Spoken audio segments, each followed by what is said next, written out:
Very very good morning. Sawan के पहले सोमवार की आप सभी को ढेर सारी शुभकामनाएं। तो जस्ट अभी अभी हम लोग फुर्सत हुए हैं पूजा करके, और आज ऑब्वियसली हमारा व्रत है। कौन कौन व्रत है आप बताना। और यहाँ पर नन्नू को मम्मी टोस्ट और चाय खिला रही हैं। तो हमारी तो पूजा हो गई है, घर पर ही की है। फिलहाल मंदिर जाना सेफ नहीं है, हालांकि खुला तो है इधर एक मंदिर, बट बेटू को लेकर के फिर कैसे हम लोग जाते।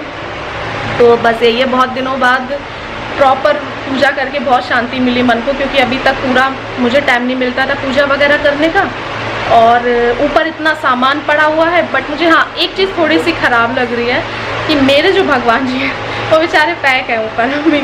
ये हमें सोच सोच के बड़ा वो लग रहा था कि मतलब नहीं हो पाया इतना कि मैं उनको वो कर लेती। बट हाँ नेक्स्ट मंडे जो सावन का दूसरा सोमवार होगा तब तक मैं पूरा रेडी कर लूँगी अपना पूजा घर, तो अच्छा लगेगा। पूजा पूजा होती, भगवान भाव के भूखे होते हैं, ऐसा कुछ नहीं है। बट हाँ ये है कि थोड़ा सा अपने मन में वो पॉजिटिविटी लाने के लिए, अपने घर में पॉजिटिविटी लाने के लिए ये सारी चीज़ें ज़रूरी हो जाती हैं।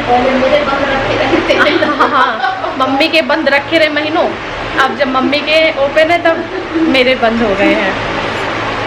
तो यही है। और आज के ब्लॉग की स्टार्टिंग में मम्मी के यहाँ नीचे से ही करी, क्योंकि ऑब्वियसली यहीं पर नहाया, फिर पूजा वगैरह हुई, और रात में मैं यहीं पर सोई भी थी। मैं आपको बता दूँ आज मैं ऊपर नहीं सोई थी, क्योंकि मौसम इतना ठंडा हो गया है, कूलर नहीं चल रहा है, केवल फ़ैन की ठंडी ठंडी हवा लग रही है, तो काफ़ी सुकून मिल रहा है। आप देख सकते हैं कुछ भी स्वेटिंग वगैरह नहीं है। तो बस यही है। और यहाँ पर पता है कोई कपड़े भी नहीं थे मेरे, तो जैसे तैसे बस एक चुन्नी ओढ़ करके मैंने जो पूजा है वो कर ली है। और वैसे भी सारे कपड़े गंदे हैं, उनको वॉश करना है, अच्छे से एक साथ सेट करके रखना है। गंदे कपड़े पहनने का कोई मतलब ही नहीं बनता है पूजा, तो साफ़ सुथरे ऐसे कपड़े पहन लिए थे। और ये वाली दुपट्टा ओढ़ करके मैंने कहा चलो पूजा कर लेती हूँ फटाफट। अच्छा पता है भगवान ना आपके कपड़े देखते हैं कि आपने क्या पहना है, ना ये देखते हैं कि आपने कितना सामान चढ़ाया है, ना ये देखते हैं कि मतलब कितनी कॉस्टली आपने पूजा की है, कुछ नहीं देखते हैं भगवान। भगवान सिर्फ मन देखते हैं। अगर इंसान का मन साफ़ नहीं है तो वो चाहे सुबह 4 बजे 5 बजे उठ के नहा वहा करके भी पूजा कर ले, तो भी उसकी पूजा वो स्वीकार नहीं होती, कुछ नहीं होता है। चाहे जितने ढोंग ढपाल कर ले, कुछ नहीं होता है। अगर मन साफ़ है तो भगवान एक झोपड़ी में रहने वाले की सिंपल सी रूखी सूखी जैसे भी वो पूजा कर पाता है तो वो स्वीकार कर लेते हैं, ऐसा मेरा पर्सनली मानना है। और आप लोगों में से किस किस का ये मानना है कि बताना कि भगवान सिर्फ भाव के भूखे होते, वो नहीं कहते कि तुम मेरे लिए भूखे रहो प्यासे रहो। बट हाँ अगर आप किसी भूखे की भूख मिटा दोगे, प्यासे की प्यास बुझा दोगे पानी दे करके, तो भगवान ज़रूर खुश हो जाएंगे। अपना आपको पर्सनली ये बात क्यों बता रही हूँ, क्योंकि मैं वैसी बोल सकते हैं ना कि जैसे बहुत ज़्यादा नहीं होता है, मेरे अंदर बहुत ज़्यादा पुजारीपन नहीं है जैसे होता है।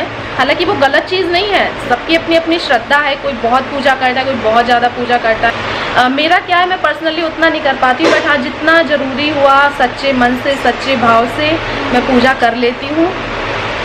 अभी मम्मी जा रही हैं लौकी की बर्फ़ी बनाने के लिए। इवन मुझसे भी मम्मी से इतनी रिक्वेस्ट आ रही थी, मुझसे भी बोल रहे थे कि आंटी से बोलो लौकी की बर्फ़ी की रेसिपी दे दे, बट वो सोच रही थी बनाने के लिए, टाइम नहीं मिल पाया उनको बनाने के लिए। एक बार जब मैंने दिखाई थी ना, जब मैं यहाँ शिफ्ट हुई थी, उसके पहले मम्मी ने बना करके रख ली थी मेरे लिए बर्फ़ी, तो तभी से लोग ने बोला कि मुझे भी बर्फ़ी की रेसिपी जाननी है वो। तो हालाँकि काफ़ी बार मैं भी शेयर कर चुकी हूँ, काफ़ी बार मम्मी भी शेयर कर चुकी हैं, बट फिर भी जो लोग मुझसे नए जुड़े उनके लिए मम्मी आज रेसिपी शेयर कर देंगी। उनके चैनल सिंगल मॉम लाइफस्टाइल पे आप लोग देख लेना, लिंक डिस्क्रिप्शन में दे दिया है। तो आज मम्मी आप लोगों के साथ शेयर करने जा रही हैं लौकी की बर्फ़ी। व्रत में ठीक रहता है और वैसे भी थोड़ा सा पानी पीने के लिए ठीक रहता है। और आपको तो पता ही है, बताने की ज़रूरत नहीं है बार बार, मेरी कितनी फेवरेट है, बहुत फेवरेट है मेरी, बहुत ज़्यादा ही फेवरेट है। मुझे तो लौकी की बर्फ़ी बहुत अच्छी लगती है। किस किस को पसंद है बताना।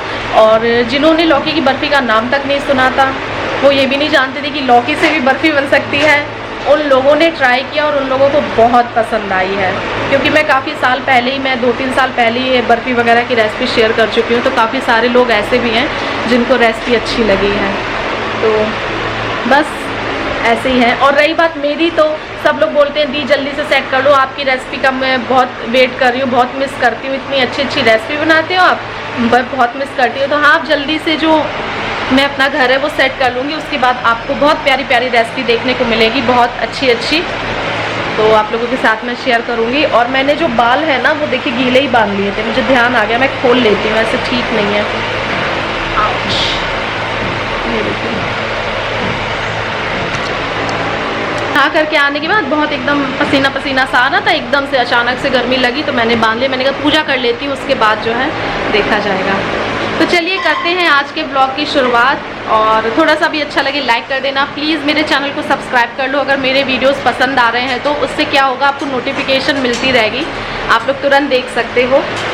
और बस एक बार फिर से थैंक यू बोलूँगी। आप लोग बोले कितना थैंक यू बोलती है मेरा दिल नहीं भरता है, लिटरली मेरा सच में भगवान है, व्रत हूँ मैं, मेरा दिल नहीं भरता आप लोगों को थैंक यू बोलने में कि आप लोग इतने प्यारे हो, इतने अच्छे हो, कि आप लोगों ने मुझे यहाँ पर भी इस चैनल पर भी इतना प्यार दिया, इतना प्यार दे रहे हो, इतने प्यारे प्यारे कमेंट्स कर रहे हो। तो जितना थैंक यू बोलो उतना कम है। मुझे बहुत अच्छा लगता है आप लोगों का धन्यवाद करना, बहुत अच्छा लगता है। तो थैंक यू सो मच मुझे इतना प्यार करने के लिए। कभी कभी मैं सोचती हूँ कि क्या सच में मैं इस प्यार के काबिल थी। मैंने तो इस उम्मीद में खोला भी नहीं था कि हाँ मुझे 4 लोग प्यार भी करेंगे, पसंद भी करेंगे। मैंने तो इस उम्मीद में खोला भी नहीं था ये चैनल।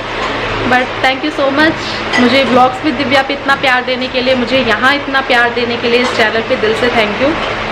तो बस इस वीडियो को लाइक और शेयर भी कर सकते हैं ताकि मेरी फैमिली और बड़ी हो सके और उन लोगों का भी प्यार मुझे मिल सके। तो चलिए स्टार्टिंग करते हैं इस व्लॉग की, मिलते हैं आपसे थोड़ी देर में।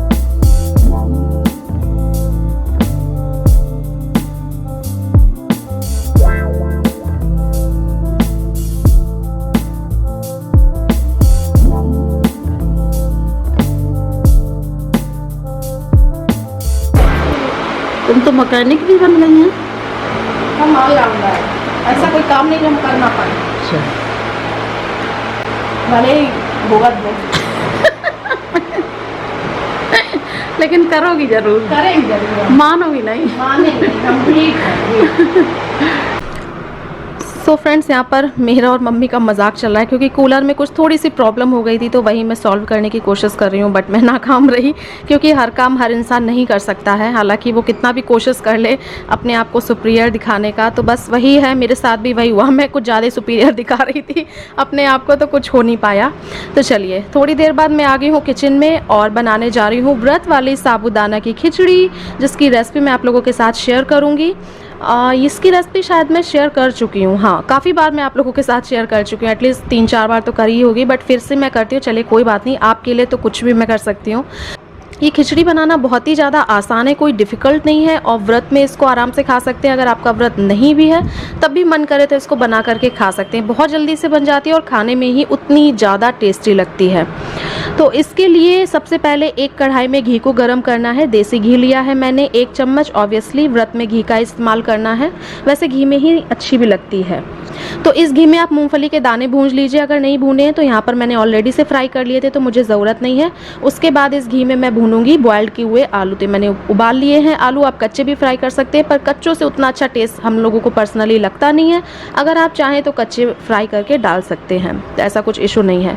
तो यहाँ पर जब आप देख सकते हैं आलू फ्राई हो जाएंगे, हल्के से लाल लाल से हो गए हैं आलू, आलू को निकाल करके एक कटोरी में रख लूँगी। आलू फ्राई हो चुके हैं, कटोरी में निकाल के रख लिए हैं। अब इसी में थोड़ा सा घी और बढ़ा दूंगी क्योंकि कढ़ाई में कम हो गया है, और ऊपर से डालूंगी इसमें टमाटर और कटी हुई हरी मिर्च। और इसमें कुछ भी नहीं पड़ता है, कुछ भी ज़्यादा तामझाम नहीं है, बस आपको टमाटर और हरी मिर्च डालना है और इनको अच्छे से थोड़ा सा फ्राई कर लेना है। बहुत ज़्यादा टाइम नहीं लगता है, जल्दी से फ्राई हो जाते हैं।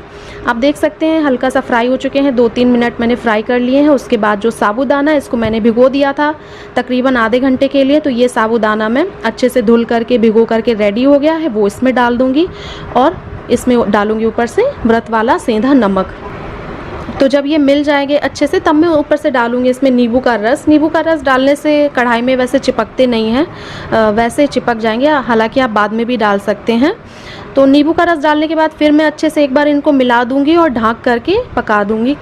तकरीबन 5 मिनट के लिए मैं इनको पका दूंगी। स्टीम में अच्छे से भाप में पकते रहेंगे, गैस को मीडियम रखना है। और थोड़ी देर बाद 5 मिनट बाद मैं देखूंगी कि ये हल्के से फ्राई से हो गए हैं, मतलब बॉइल्ड से हो गए हैं। उसके बाद मैं इनको फिर से चला लूँगी और ऊपर से डालूंगी फ्राई किए आलू, फ्राई किए हुए मूंगफली के दाने और बिल्कुल थोड़ा सा नमक। नमक आप अपने टेस्ट के अकॉर्डिंग डालिए, चाहे तो मूँगफली के दानों में और आलू में फ्राई करते टाइम डाल लीजिए, तो आपको दोबारा डालने की ज़रूरत नहीं लगेगी। तो यहाँ पर सारी चीज़ें मिक्सअप कर दी हैं। अगेन 2 मिनट के लिए इसको इसको ढक दूंगी, ज़्यादा देर के लिए नहीं, बस 2 मिनट बाद देखते हैं पक गए। आप देख लीजिए कि पक गए हैं कच्चे हैं, वो आप अपने अकॉर्डिंग देख लीजिए, उसी के अकॉर्डिंग ढक करके पका लीजिए। और यहाँ पर मेरी खिचड़ी तो साबूदाना की यम्मी सी तुरंत से बन करके रेडी हो गई है। अब बस ऊपर से इसमें हरा धनिया डालना है और इसको आप सर्व कर लीजिए। नींबू का रस, नमक, सारी चीज़ें अपने टेस्ट के अकॉर्डिंग डालिए। तो ये मेरी पर्सनली बहुत फेवरेट है, बहुत अच्छी लगती है, नन्नू को भी बहुत अच्छी लगती है। हम लोगों ने इसको दही के साथ सर्व किया है, तो दही के साथ खाएंगे तो काफ़ी टेस्टी लगेगी। ये रेसिपी थोड़ी सी भी अच्छी लगी हो तो इस वीडियो के लिए एक लाइक ज़रूर कर दीजिएगा। नन्नू धीमा करो सोना, कार्टून इतनी तेज कार्टून देखती पूरे घर में आवाज़ गूंजती है। अब पता है यहाँ पे खड़े तो ये देखिए कितनी हवा लगती है, ये जो एग्जॉस्ट चल रहा है ना इसकी हवा बहुत लगती है। और आज मैंने देख दिए कितने बड़े कड़े, देखिए कहाँ तक आ रहे हैं, बहुत बड़े कड़े, मम्मी के कड़े हैं, मैंने पहन लिए। अच्छा लगता है ना। और वैसे भी पूजा खाली हाथ नहीं करनी चाहिए, और आप लोग भी बोलते हैं खाली हाथ मत रहो, बट इतनी गर्मी और काम की वजह से मेरा जो हाथ है वो खाली रहता है। अब बस एक सा रूटीन आ जाएगा, उसके बाद सब कुछ सही हो जाएगा। और थोड़े बहुत जो कपड़े हैं वो इस तरीके से बेटू के झूला सुखाने के काम आता है। और यहाँ पर रखा है, देखिए कितना सारा सामान रखा हुआ है, देखिए इतना सारा मशीन पे धीरे धीरे करके सामान हो जाता है। डेली समेटते हैं, डेली कुछ ना कुछ रख जाता है। ये जो एरिया है ना बहुत अच्छा लगता है, सच बता रही हूँ मैं। एकदम गेट से भीनी भीनी सी रोशनी आती रहती है, देखिए भीनी भीनी सी रोशनी आती रहती है। और अपना टहलने के लिए कितना अच्छा है ना, बहुत अच्छा लगता है। यहाँ पे फ़ैन भी लगवा सकते हैं, 1 2 3 फ़ैन भी लग सकते हैं। अभी काम होना बाकी है, आपको दिख रहा होगा, देखिए ये वॉल काम होना बाकी है। और जब पूरी बिल्डिंग में काम हो जाएगा तो फाइनली ये एक बार वाइट वॉश करवाएंगे, पुताई पूरे घर में हो जाएगी। तो जो भी दाग धब्बे लग गए हैं, जैसे मेरे फ्लैट में काम हुआ है ना तो बहुत दाग धब्बे लग गए हैं। एसी का काम हुआ, इन्वर्टर का काम हुआ, टीवी लगी, एक्स्ट्रा स्विच लगा, और किचन बनी, किचन में भी पेंट उतर गया। तो जो फाइनल वाइट वॉश है वो बाद में हो जाएगी। और ये देखिए अभी कुछ सनमाइका और प्लाई वगैरह इस तरीके से पड़ी हुई है। अभी नीचे मम्मी की भी किचन में जो फ्रेम है वो तो लग गया है उनका, बट जो सनमाइका वगैरह है, सनमाइका बोल रही हूँ, जो डोर वगैरह हैं वो बाद में लगेंगे। और आज मैं आप लोगों को दिखाने जा रही हूँ, बताने जा रही हूँ अपनी दूसरी माँ के बारे में। यस, मुझे अचानक से माइंड आ गया, बात करते करते मैंने सोचा कि चलो आप लोगों के साथ शेयर करती हूँ। और मैं कभी भूलती नहीं हूँ वैसे इस बात को, कभी नहीं भूलती हूँ। इतनी बड़ी हो गई हूँ, कभी इस बात को नहीं भूलती हूँ। चाहे मेरी शादी भी हो गई हो, बच्चा भी हो गया, बट मैं कभी भी नहीं भूलती हूँ। तो मैं आपको मिलवाने जा रही हूँ अपनी दूसरी माँ से। और कभी सोचा नहीं था कि ये सारी चीज़ मैं यूट्यूब पे शेयर करूँगी, क्योंकि ये बहुत ही पर्सनल फीलिंग है, मेरे दिल के बहुत करीब है। और मैंने किसी से नहीं बताया ये बात, बहुत ही चुनिंदा से 2-4 खास लोग हैं, उन्हीं के साथ मैंने कभी ये शेयर किया हो तो किया हो कि अपनी दूसरी माँ के बारे में। उसके अलावा मैंने किसी को भी ये चीज़ नहीं बताई, क्योंकि लोग आपकी भावनाओं को नहीं समझते हैं। बट यहाँ पर भी काफ़ी सारे लोग होंगे वो नहीं समझेंगे, बट मुझे पता है उन चंद लोगों में से उनका लेवल ही बहुत नीचे होगा, क्योंकि समझने वाले बहुत हैं, हज़ारों हैं समझने वाले। तो आप लोग मुझसे इतना प्यार करते हो, आप लोगों के साथ वो कनेक्शन मैं देख चुकी हूँ, वो कनेक्शन जुड़ चुका है, बन चुका है। तो आप लोगों के साथ मैं ये चीज़ को शेयर कर सकती हूँ, एंड आई नो आप मेरी फीलिंग्स को समझोगे। तो मैंने हमेशा से जो अपनी दूसरी माँ है उसको बहुत प्यार किया और अपने से कभी अलग नहीं किया है। तो ये रही मेरी दूसरी माँ, ये।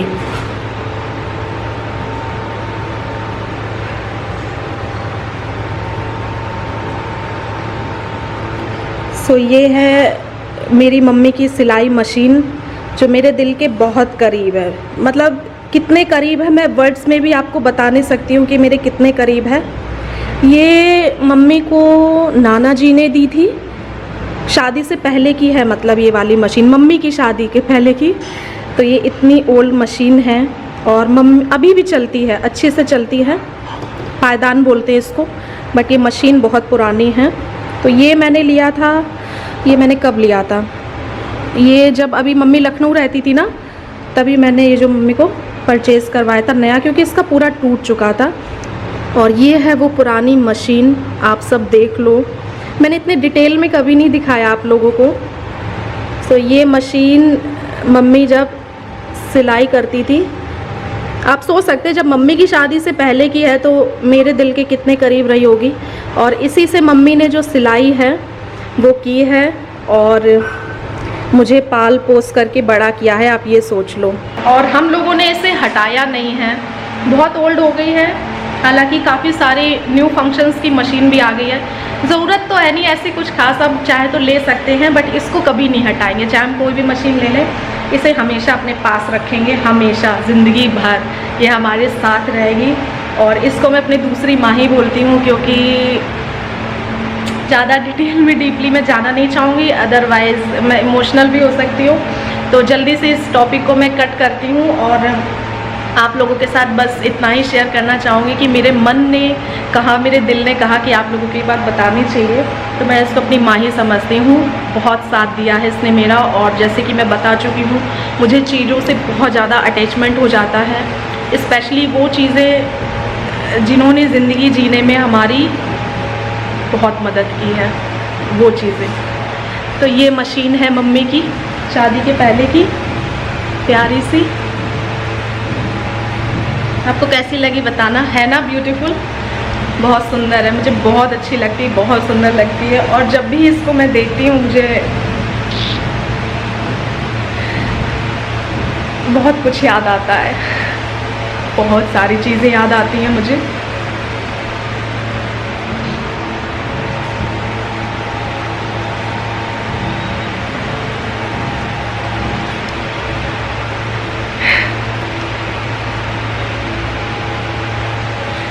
सॉरी।